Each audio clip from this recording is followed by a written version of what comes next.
ఓం నమ శివాయ. శ్రావణ మాసం మహత్యము, 2వ అధ్యాయము. ఈశ్వరుడు చెప్తున్నాడు, నాకు శరణాగతుడవు, గుణయుతుడవు కాబట్టి నీవు అడిగినవే కాక మరికొన్ని విషయాలతో కూడిన శ్రావణ మాస మహత్యమును ప్రేమతో నీకు తెలియజేస్తాను. ఈ మాసమంతా నియమంగా నక్తవ్రతమును ఆచరించాలి. ఉదయం నుండి నిరాహారుడై ప్రదోష కాలంలో నక్షత్రాదులను చూసి అన్నాదులను స్వీకరించడము నక్తవ్రతం అనబడుతుంది. ఈ ప్రతిరోజు రుద్రాభిషేకం చేయాలి. తమకు ప్రియమైన ఇతర విషయవాంఛనలు వీలైనంత విడిచిపెట్టాలి. పువ్వులతో, పండ్లతో, ధాన్యములతో, తులసి దళాలతో, బిల్వపత్రాలతో శంకరుణ్ణి పూజించాలి.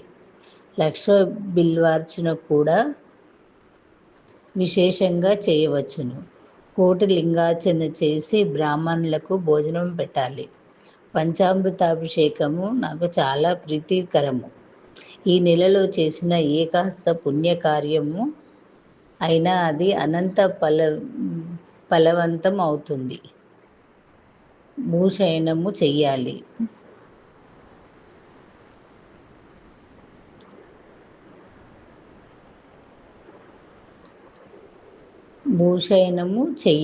బ్రహ్మచారిగా ఉండాలి.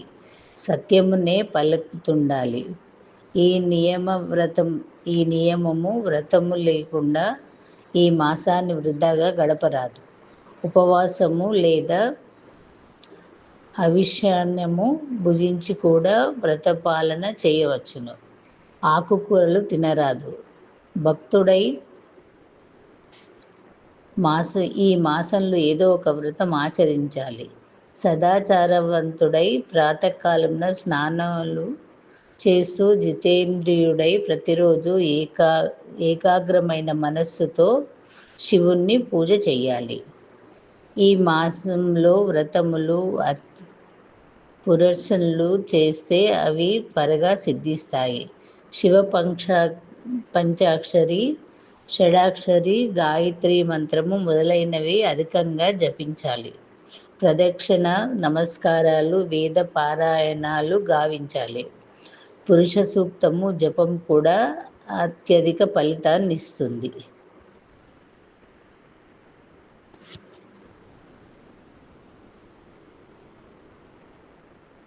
గుహ యజ్ఞాలు, లక్ష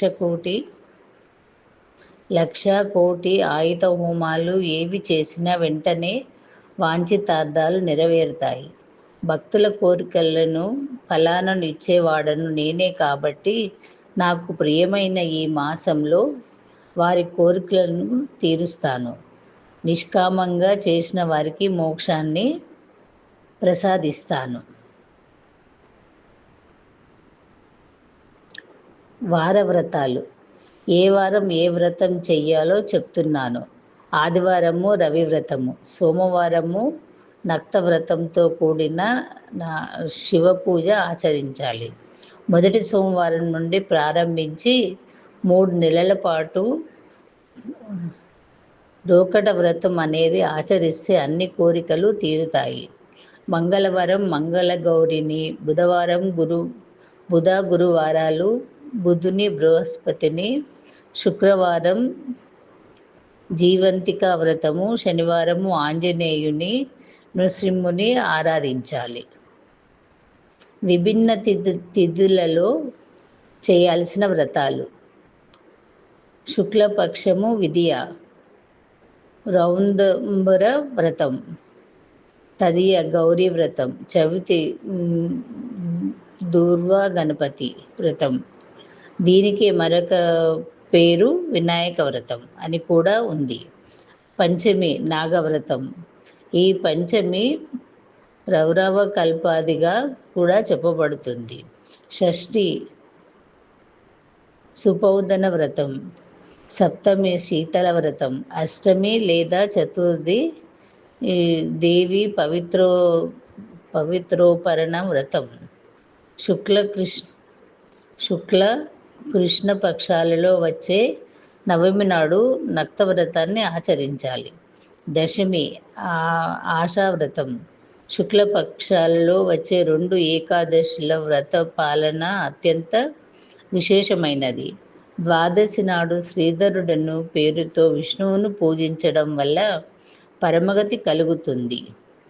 పౌర్ణమి నాడు ఉత్సర్జనము, ఉపాకర్మ, సంభాదీపము, సభలో ఉపాకర్మ, రక్షాబంధనము, సర్పబలి, హయగ్రీవ జయంతి ఈ 7 చేయవలసినవి. ఈ మాసంలో వచ్చే చవితి నాడు సంకష్టహార చతుర్థి వ్రతం ఆచరించాలి. పంచమి నాడు మానవ కల్పాది అనే వ్రతాన్ని చేయాలి. పూర్ణావతారుడైన శ్రీకృష్ణుడు కృష్ణపక్ష అష్టమి నాడు అవతరించాడు కాబట్టి శ్రీ కృష్ణజనన మహోత్సవం చెయ్యాలి.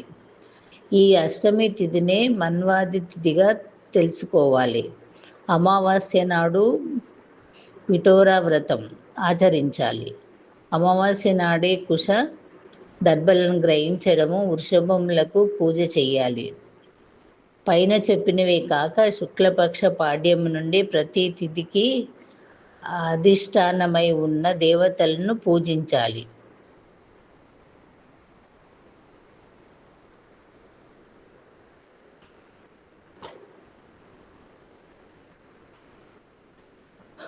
పాడ్యమి అగ్ని, విధియ బ్రహ్మ, తదియ గౌరీదేవి. చవితి గణపతి, పంచమి నాగదేవత, షష్ఠి కార్తికేయుడు, సప్తమి సూర్యుడు, అష్టమి శివుడు, నవమి దుర్గాదేవి, దశమి యముడు, ఏకాదశి విశ్వదేవులు, ద్వాదశి విష్ణువు, త్రయోదశి కామధేనుడు, చతుర్దశి శివుడు, పూర్ణిమ చంద్రుడు, అమావాస్య పితృదేవతలు. సాధారణంగా ఈ మాసంలో అగస్యోదయం అనే వ్రతం వస్తుంది. ఆ వ్రతానికి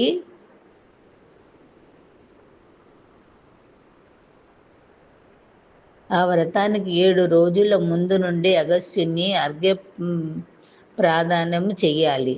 సూర్యుడు 12 నెలలు ఒక్కొక్క రాశితో ఉంటూ శ్రావణ మాసంలో గభస్తి పేరుతో ఉంటాడు కాబట్టి ఆ పేరుతో సూర్యుని భక్తిగా పూజించాలి.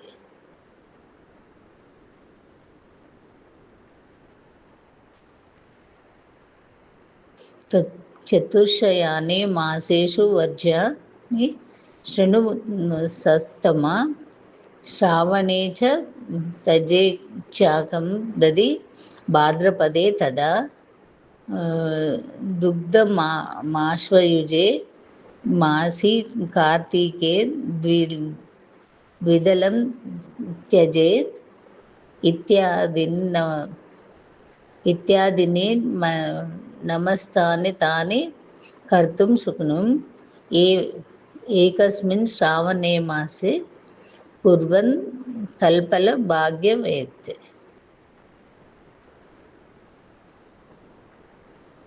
శ్రావణ మాసం మొదలుకొని చతుర్మాస వ్రతం చేసేవారు 4 నెలలలో విడవవలసినవి. శ్రావణము ఆకుకూరలు, భాద్రపదం పెరుగు, ఆశ్వయుజం పాలు, కార్తీకం పప్పు దినుసులు. 4 నెలల పాటు వ్రతం చేస్తూ ఇవి విడవలేని వారు ఒక్క శ్రావణంలో ఈ 4 వస్తువులు విడిచి వ్రతం ఆచరిస్తే చాతుర్మాస వ్రతం చేసిన ఫలితం దక్కుతుంది. ఈ మాస విధులు గురించి సంక్షేపంగా మీరు చెప్పాను. విస్తారంగా చెప్పాలంటే 100 కొద్ది సంవత్సరాలైనా సరిపోదు.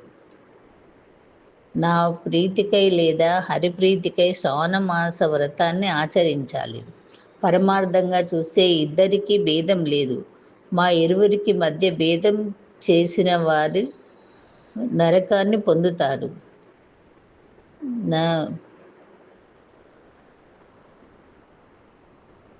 అవత్కుమార, సనత్ కుమార, శ్రావణ మాసంలో ఆయా ధర్మాలను ఆచరించు.